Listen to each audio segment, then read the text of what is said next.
Governor Jishnu Dev వర్మను BJP రాష్ట్ర ST Morcha నాయకుడు కళ్యాణ్ కలిశారు. ఆదిలాబాద్ జిల్లాలో జరుగుతున్న అఘాయిత్యాలపై ఆయనకు వినతి పత్రం అందజేశారు. గవర్నర్ సానుకూలంగా స్పందించారని కళ్యాణ్ తెలిపారు.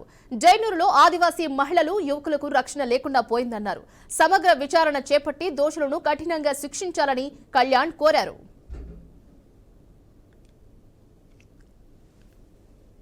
ఇవాళ గవర్నర్ మాకు సానుకూలంగా స్పందించడం జరిగింది.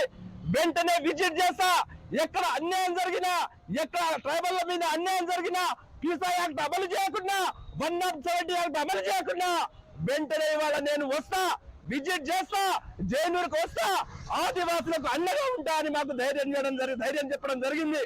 కనుక రాష్ట్ర ప్రభుత్వం ఇప్పటికైనా స్పందించి సమగ్ర విచారణ చేపట్టి పీసా యాక్ట్ కావచ్చు, అడవి హక్కుల చట్టం కావచ్చు, ఇవాళ 170 యాక్ట్ చట్టం కావచ్చు, గిరిజనులకు ఇవాళ సంస్కృతి సాంప్రదాయాలు దాడులు జరుగుతున్నాయి. గిరిజనులు ఉండకుండా చేస్తా ఉన్నారు. ఇవాళ